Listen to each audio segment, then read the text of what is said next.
Jika terbukti sah secara hukum bahwa ijazah Jokowi palsu, dampaknya akan luar biasa besar, menyentuh hukum, politik, ekonomi, sosial, hingga kepercayaan seluruh bangsa. Berikut uraian lengkap dampaknya bagi rakyat dan negara. Pertama, dampak hukum dan kenegaraan. Jabatan dianggap tidak sah sejak awal. Selama 10 tahun kepemimpinan, seluruh kekuasaan dianggap diperoleh dengan cara tidak benar, karena menggunakan dokumen palsu sebagai syarat pencalonan. Seluruh produk hukum, peraturan presiden, peraturan pemerintah, keputusan dan kebijakan yang dibuat tahun 2014 sampai 2024 berpotensi gugur, batal, atau tidak memiliki kekuatan hukum. Ini mencakup undang-undang, kontrak negara, proyek strategis, hingga perjanjian internasional. Semuanya bisa diperdebatkan ulang. Jokowi menjadi tersangka pidana atas pemalsuan dokumen dan penipuan. Jabatan pasal 263 KUHP bisa dipenjara, dicabut hak istimewa mantan presiden, dan wajib bertanggung jawab penuh. Tanggung jawab utang negara sesuai narasi yang berkembang. Jika kekuasaan tidak sah, maka utang negara 8.300 triliun rupiah dan segala kewajiban keuangan negara selama masa itu bisa dituntut menjadi tanggung jawab pribadi yang bersangkutan, bukan lagi beban rakyat. Lembaga negara KPU, UGM, pengadilan akan diperiksa karena dianggap gagal memverifikasi dokumen, memicu reformasi besar sistem administrasi negara. Kedua, dampak politik dan kekuasaan.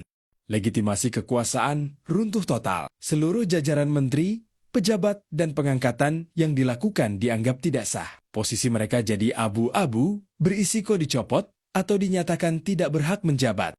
Hubungan politik berubah drastis. Dukungan yang ada akan hilang, mantan sekutu menjadi lawan. Seperti ungkapan Rustam Effendi, Jokowi bukan lagi kawan, tapi pihak yang harus dipertanggungjawabkan. Terjadi krisis politik besar, perdebatan tak berujung, perpecahan, dan ketidakstabilan pemerintahan dalam waktu sangat lama. Kasus Pasar Pramuka akan jadi bukti utama dan simbol skenario pemalsuan terstruktur, menyeret banyak nama lain ke dalam masalah hukum. Ketiga, dampak ekonomi dan rakyat. Ketidakpastian hukum bikin ekonomi kacau. Investor asing maupun dalam negeri ragu berinvestasi. Nilai tukar rupiah tertekan, pasar saham jatuh, dan pertumbuhan ekonomi melambat, rakyat yang paling merasakan dampaknya. Harga naik, lapangan kerja berkurang. Segala proyek, pembangunan, dan kebijakan sosial bansos, kartu prakerja, IKN, infrastruktur berisiko dihentikan, ditinjau ulang, atau batal total. Uang rakyat yang sudah dikeluarkan jadi hilang percuma, kerugian negara triliunan rupiah.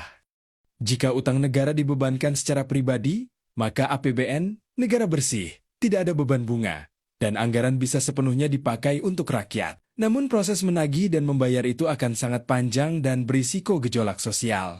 Rakyat terbelah, sebagian marah, dan menuntut keadilan. Sebagian lagi merasa dibohongi bertahun-tahun, sebagian khawatir negara kacau balau. Keempat, dampak sosial, moral dan kepercayaan.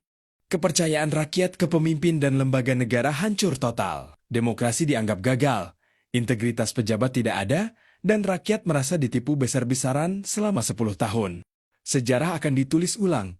Masa jabatan Jokowi dicatat sebagai rezim cacat hukum dan integritas, bukan lagi keberhasilan pembangunan. Muncul tuntutan besar untuk perubahan sistem, aturan ketat verifikasi dokumen, dan penghukuman tegas agar tidak terulang lagi.